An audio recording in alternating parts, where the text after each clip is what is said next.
South Carolina solved their quarterback problem. What's going on, people? Welcome back to Reject Reefer, and I got another banger video for you guys today. But first off, like, comment, subscribe. Let's be special, baby. Let's be special.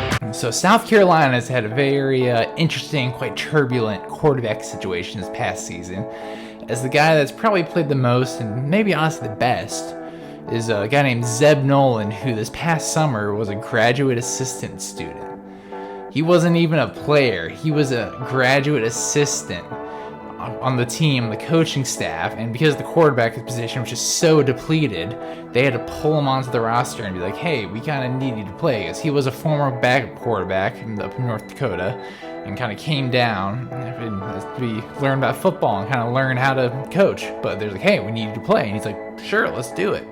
So he'll be starting the bowl game for them, and I think it's just quite interesting that they made a big emphasis to recruit in the transfer portal in both high school some new quarterback talent, which that's exactly what they did. Beamer went out and got some guys that can compete for the job and can probably get the job done, honestly. So the biggest name they got, as we all probably know, is Spencer Rattler, former 5-star quarterback from Oklahoma. His rating in the transfer portal was kind of bumped down to a 4-star because he just didn't quite live up to the hype in Oklahoma all the time. There were some times that he absolutely shined.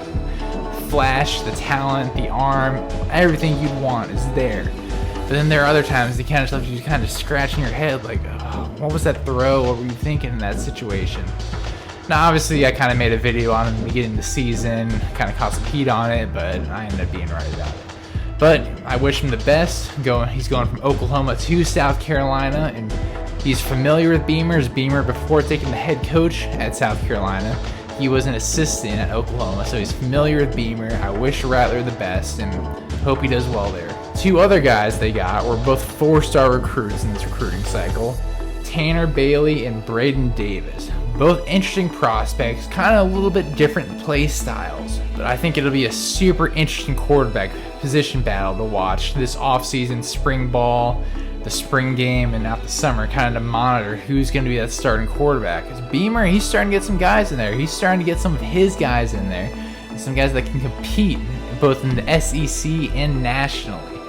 Because South Carolina, they've been down a couple of years. We all know they've been down, and they're trying to kind of get back into that kind of that age of relativity when they had Shaw, they had Clowney, they had Gilmore, they had Alshon Jeffrey. They had some absolute ballers on that team. And the program's just a little bit down right now. I mean, obviously they're trying to catch back up to where Clemson's at right now. And it's cyclical. I mean, rivalries like that between Clemson and South Carolina, it's up and down, up and down. One team will be up for a little bit, the other team will be up in the next 5 years or so. It's just it's an up and down process. It'll balance out. South Carolina will eventually catch back up. I'm not too concerned about that. But one guy that I'm really interested to see in this quarterback position battle is quarterback Braden Davis from Delaware. He's 6'5", 195. So obviously, being 6'5", there's a lot more weight that could be added to that frame. They can probably get him up into that 220, 230 range, being 6'5". But I think he just has a lot of potential, a little bit underdeveloped, and he's from Delaware, so he's kind of under-recruited too. It's not a big traditional powerhouse state where you have these big football camps. A little bit under-recruited in my opinion. I think that he's a very dynamic passer, dynamic moving around outside the pocket, and he's got everything, like physical attribute. He's got the arm strength, he's got the size that you want.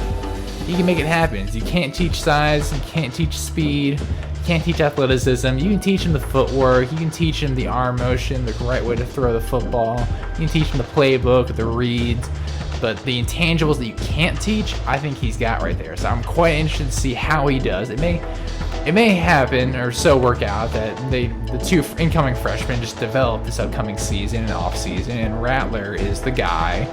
And Rattler then, after this upcoming season, goes to the NFL draft. Like he was planning to do this year, but obviously it just didn't work out for him. I wish him the best, though. I hope he makes it to the NFL.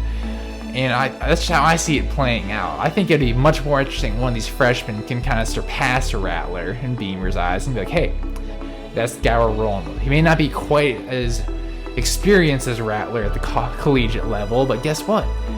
He's ready to roll right now, so let's roll with them, baby. But that's just kind of interesting quarterback position battle that I'm looking forward to this offseason. South Carolina's kind of turning things around. I'm excited to see what they're going to do. That's all I got for today, people. As always, have a nice day. Tell somebody you love them. Deuces.